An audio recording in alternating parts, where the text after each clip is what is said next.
Production possibility curve. Production possibility കർവിനെ നമ്മൾ മറ്റൊരു പേരിലും വിളിക്കാറുണ്ട്. പി പി എഫ് എന്ന് പറഞ്ഞതിന് വെച്ചാൽ എന്താണ്? പ്രൊഡക്ഷൻ പോസിബിലിറ്റി ഫ്രണ്ടയർ അല്ലെങ്കിൽ ട്രാൻസ്ഫോർമേഷൻ കർവ് എന്ന പേരിലും ഇതിനെ വിളിക്കാറുണ്ട് എന്നാണ് പറയുന്നത്. ഓക്കെ, ഇനി നമുക്ക് മനസ്സിലാക്കേണ്ടത് എന്താണ് പ്രൊഡക്ഷൻ പോസിബിലിറ്റി കർവ് എന്നുകൊണ്ട് അർത്ഥമാക്കുന്നത്. The production possibility curve shows different combinations of two good that can be produced with the available resources and given technology. For example, നിങ്ങളൊരു സാഹചര്യം ഓർക്കുക.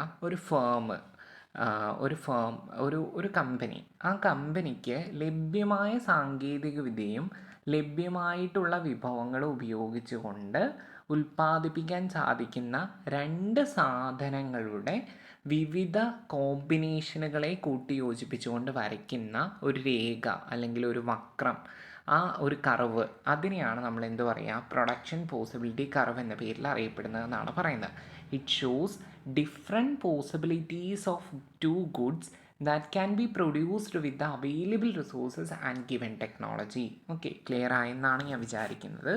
ഇനി ഇതിന് കുറച്ച് അസംഷൻസ് ഉണ്ട്. ഈ കർവ്, PPC കർവ് വരയ്ക്കുന്നതിന് നമ്മൾ കുറച്ച് അസംഷൻസ്, അനുമാനങ്ങളുണ്ട്. ഒന്നാമത്തെ അസംഷൻ എന്ന് പറയുന്നത് എന്താണ്? First assumption, the amount of productive resources are given and remain fixed. The amount of productive resources are given and remain fixed. നമ്മളെപ്പോഴും ഉൽപ്പാദനം നടത്തുന്ന വിഭവങ്ങൾ ഉപയോഗിച്ചിട്ടായിരിക്കും അല്ലേ? ഇപ്പോൾ എമൗണ്ട് ഓഫ് പ്രൊഡക്റ്റീവ് റിസോഴ്സസ് എന്ന് പറയുന്നത് എന്താണ്? എപ്പോഴും നമുക്ക് നൽകിയിരിക്കും, അല്ലെങ്കിൽ അത് ഫിക്സഡ് ആണെന്നാണ് പറയുന്നത്. ഓക്കെ, രണ്ടാമത്തെ അസംഷൻ എന്താണ്? The resources neither unemployed nor underemployed but utilized efficiently. Resources neither unemployed or nor underemployed but it is utilized efficiently. Resources എല്ലാം എഫിഷ്യൻ്റ് ആയിട്ട് നമ്മൾ യൂട്ടിലൈസ് ചെയ്തിട്ടുണ്ടായിരിക്കും. ഓക്കെ, മൂന്നാമത്തെ assumption, economy is working at a full employment level. Economy എന്ന് പറയുന്നത് എന്തായിരിക്കും? Full employment ലെവലിലായിരിക്കും work ചെയ്യുന്നുണ്ടാവുക. Economy working at a full employment level and trying to achieve maximum possible level of production economy work ചെയ്യുന്ന full employment ലെവലിലും maximum possible level of production കിട്ടുന്നതിന് വേണ്ടിയിട്ടായിരിക്കും അത് വർക്ക് ചെയ്യുന്നുണ്ടാവുക. Then there is no change in technology. ടെക്നോളജിയിൽ ഒരു തരത്തിലുള്ള ചേഞ്ചും ഉണ്ടായിരിക്കില്ല എന്നാണ് പറയുന്നത്. ഓക്കെ, 4 അസംഷൻസ് ആണുള്ളത്. ഒന്നാമത്തെ അസംഷൻ എന്ന് പറയുന്നത് എന്താ? The amount of productive resources are given and remain fixed. The second assumption is that resources neither unemployed nor underemployed but utilized efficiently. Third assumption, economy is working at a full employment level and trying to achieve maximum possible level of production. The fourth assumption is no change in technology. There is no change. ടെക്നോളജിയിൽ ഒരു തരത്തിലുള്ള ചേഞ്ചും ഇല്ല എന്നാണ് പറയുന്നത്. Okay, ഇതിനെയാണ് നമ്മൾ എന്ത് പറയുന്നത്? പ്രൊഡക്ഷൻ പോസിബിലിറ്റി കർവിൻ്റെ അസംഷനായിട്ട് പറയുന്നത്. ഓക്കെ, ഇനി നമ്മൾ പ്രൊഡക്ഷൻ പോസിബിലിറ്റി കർവ് എന്താണ് എന്നതാണ് നോക്കാൻ പോകുന്നത്. അപ്പോൾ നിങ്ങൾ കാണുന്ന ഈ കർവാണ് എന്ത്? പ്രൊഡക്ഷൻ പോസിബിലിറ്റി കർവായിട്ട് അറിയപ്പെടുന്നത്. അപ്പോൾ ഇവിടെ ഞാൻ എടുത്തിരിക്കുന്നത് എന്താണ്? നമ്മൾ 2 സാധനങ്ങൾ ഉൽപ്പാദിപ്പിക്കും എന്ന് പറഞ്ഞു അല്ലേ? ഗിവൻ ടെക്നോളജിയും അതുപോലെ തന്നെ ലഭ്യമായിട്ടുള്ള വിഭവങ്ങളും റിസോഴ്സസ് ഉപയോഗിച്ചുകൊണ്ട് ഒരു ഫേമിനെ അല്ലെങ്കിൽ ഒരു രാജ്യത്തിന് ഉൽപ്പാദിപ്പിക്കാൻ സാധിക്കുന്ന 2 സാധനങ്ങളുടെ ഡിഫറെൻറ്റ് കോമ്പിനേഷൻസിനെ കൂട്ടിയോജിപ്പിച്ചുകൊണ്ട് വരയ്ക്കുന്ന രേഖയാണ് പ്രൊഡക്ഷൻ പോസിബിലിറ്റി കർവ് എന്നാണ് പറയുന്നത്. അപ്പോൾ ഇവിടെ ഞാൻ എടുത്തിരിക്കുന്ന ഒന്നാമത്തെ സാധനം എന്ന് പറയുന്നത് ആപ്പിളാണ് അല്ലേ? ഗുഡ് എക്സിൻ്റെ സ്ഥാനത്ത് നമുക്ക് എന്ത് പറയാം? എക്സ് ആക്സിസ് ആണ് ഈ കാണുന്നത് അല്ലേ? അപ്പോൾ ഗുഡ് എക്സ് ആയിട്ട് നമുക്ക് ആപ്പിളിനെ എടുക്കാം ആൻഡ് ദെൻ ഗുഡ് വൈ ആയിട്ട് നമുക്ക് വൈൻ എടുക്കാം. അപ്പോൾ ഈ രാജ്യം അല്ലെങ്കിൽ ഈ ഫേം ഉൽപ്പാദിപ്പിക്കുന്ന 2 സാധനങ്ങൾ ഏതൊക്കെയാണ്? ഗുഡ് ആപ്പിളും വൈനുമാണ്. ഓക്കെ, ഇനി ഇതിൻ്റെ പ്രത്യേകത എന്താണെന്ന് വെച്ച് കഴിഞ്ഞാൽ ഇപ്പം നിങ്ങൾ ഈ കാണുന്ന, അതായത് നമുക്ക് ലഭ്യമായിട്ടുള്ള സാങ്കേതിക വിദ്യയും അതുപോലെ തന്നെ വിഭവങ്ങൾ ഉപയോഗിച്ചുകൊണ്ട് ആ ഫേം ഉൽപ്പാദിപ്പിച്ച രണ്ട് സാധനങ്ങളുടെ വിവിധ കോമ്പിനേഷൻസിനെ കൂട്ടിയോജിപ്പിച്ചുകൊണ്ട് വരച്ചിരിക്കുന്ന ഒരു വക്രമാണ് ഈ പ്രൊഡക്ഷൻ പോസിബിലിറ്റി ഫ്രണ്ടയർ അല്ലെങ്കിൽ ഈ പ്രൊഡക്ഷൻ പോസിബിലിറ്റി കർവ് എന്ന പേരിൽ അറിയപ്പെടുന്നത്. അപ്പോൾ ഇതിൻ്റെ പ്രത്യേകത എന്ന് പറയുന്നത്, ഇതിൻ്റെ ഒരു എക്സ്ട്രീം എന്ന് പറയുന്നത് ഇതാണ്, അടുത്ത എക്സ്ട്രീം എന്ന് പറയുന്നത് ഇതാണ് അല്ലേ. എക്സ്ട്രീമിൻ്റെ പ്രത്യേകത എന്ന് പറഞ്ഞു വെച്ചാൽ എന്താണ്, ഈ ഒരു എക്സ്ട്രീമിൽ utilising all resources in the production of apple. ഇവിടെ ഈ എക്സ്ട്രീമിൻ്റെ പ്രത്യേകത എന്ന് പറയുന്നത്, ഇവിടെ എല്ലാ റിസോഴ്സസും ആപ്പിൾ ഉൽപ്പാദിപ്പിക്കാൻ വേണ്ടി മാത്രമാണ് ഉപയോഗിച്ചിട്ടുള്ളത്. So in this extreme utilising all of our resources in the production of apple. And then ഈ എക്സ്ട്രീമിൻ്റെ പ്രത്യേകത എന്ന് പറയുന്നത് വെച്ചാൽ എന്താണ്, utilising all other resources in the production of wine അല്ലേ. വൈനിൻ്റെ ഉൽപ്പാദനത്തിന് വേണ്ടിയിട്ട് എല്ലാ റിസോഴ്സസും ഉപയോഗിച്ച് കഴിഞ്ഞു എന്നാണ് പറയുന്നത്. ദെൻ ഈ ബിറ്റ്വീൻ ദീസ് ടു എക്സ്ട്രീം, ഈ രണ്ട് എക്സ്ട്രീമിൻ്റെയും ഇടയിൽ എന്താണ്, there are many possibilities of wine and apple which A firm can produce.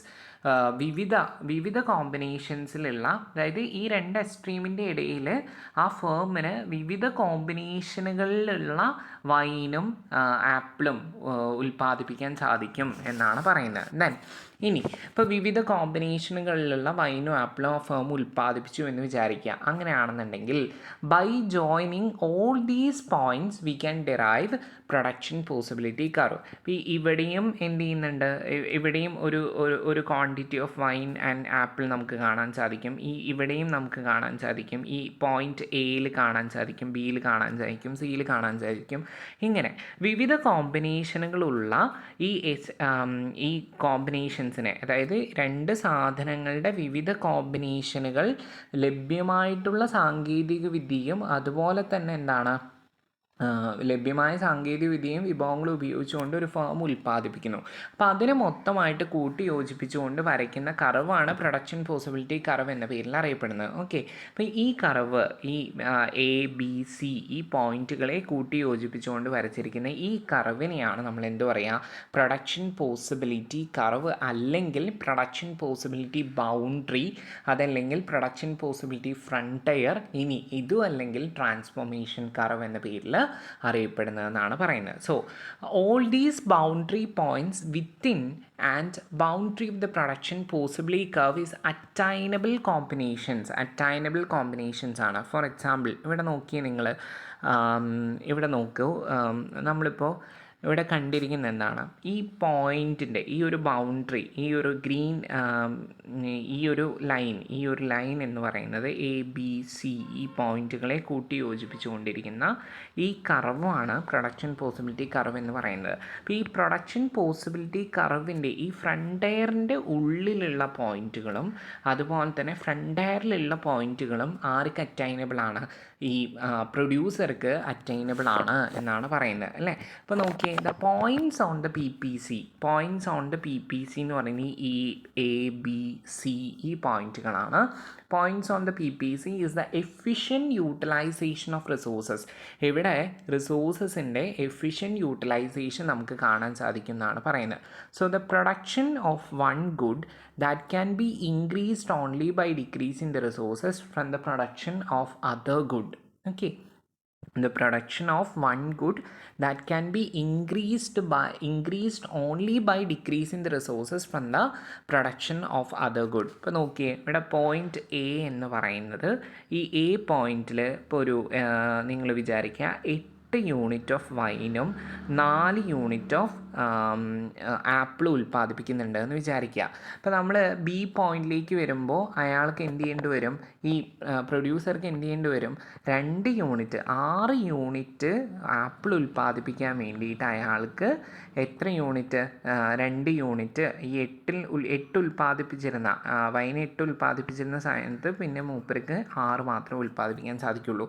അപ്പോൾ ഇവിടെ എന്ത് വന്നു, ഒരു ഓപ്പർച്യൂണിറ്റി കോസ്റ്റ് വന്നു അല്ലേ. അതായത് ബെസ്റ്റ് ആൾട്ടർനേറ്റീവ്, മറ്റൊരു സാധനത്തിൻ്റെ ബെസ്റ്റ് കോമ്പിനേഷൻ ഉൽപ്പാദിപ്പിക്കാൻ വേണ്ടി അയാൾ ഒരു ഗുഡിൻ്റെ അളവിൽ ചെറുതായിട്ടൊരു മാറ്റം വരുത്തി എന്നാണ് പറയുന്നത്. അപ്പോൾ ഇതാണ് ഈ പോയിന്റുകൾ എന്ന് പറയുന്നത് എ ബി സി എന്ന് പറയുന്ന ഈ പോയിന്റുകൾ എന്ന് പറയുന്നത് എന്താണ്? എഫിഷ്യൻറ്റ് യൂട്ടിലൈസേഷൻ ഓഫ് റിസോഴ്സസ് ആണ് കാണിക്കുന്നത്.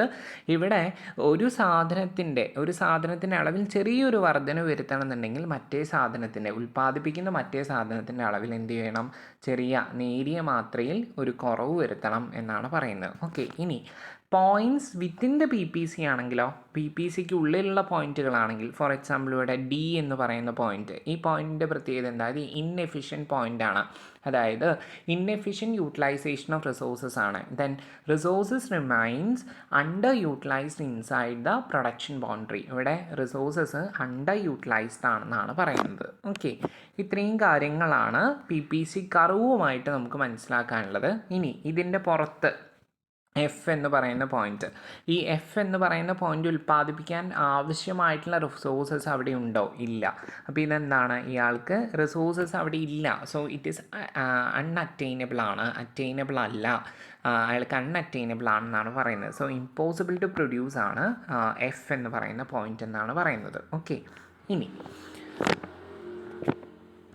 നമ്മൾ ഇതിൽ മനസ്സിലാക്കേണ്ട മറ്റൊരു പോയിൻ്റാണ് slope of the P P C curve. P P C കർവിൻ്റെ slope of the P P C curve എന്ന് പറയുന്നത് എന്താണ്? നെഗറ്റീവ്ലി സ്ലോപ്ഡ് ആണ്. ഓക്കെ, നെഗറ്റീവ്ലി സ്ലോപ്ഡ് ആണ്. അതിൻ്റെ ബൗഡ് ഔട്ട്വേർഡ്, ഇങ്ങനെയും ക്വസ്റ്റ്യൻ പേപ്പേഴ്സിലൊക്കെ കണ്ടിട്ടുണ്ട്, bowed outward. Okay, negatively sloped ആണെന്നാണ് പറയുന്നത്. So the slope of the P P C curve is also known as marginal opportunity cost. ഇതിനെ നമുക്ക് MOC എന്ന് വിളിക്കാം, marginal opportunity cost. So this means that the loss of good Y needed to sacrifice in order to produce one more unit of good X.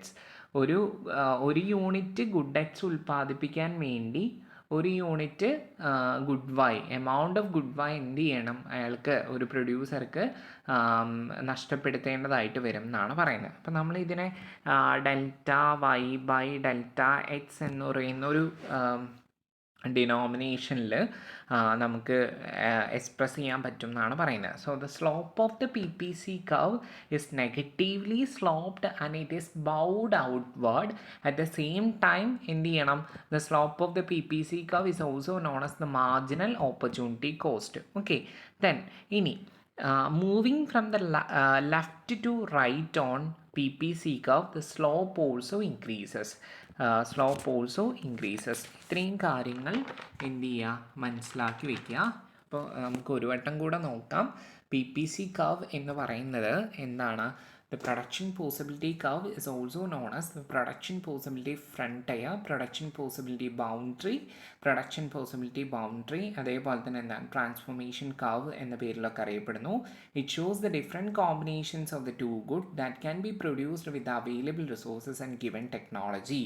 Okay, ഇനി ഈ കർവിൻ്റെ പ്രത്യേകതകൾ നമ്മൾ പറഞ്ഞു. Slope of the P P C കർവിനെ നമ്മൾ MOC, marginal opportunity cost എന്ന പേരിൽ അറിയപ്പെടുന്നുണ്ട്. It is negatively sloped and bowed outward. Okay.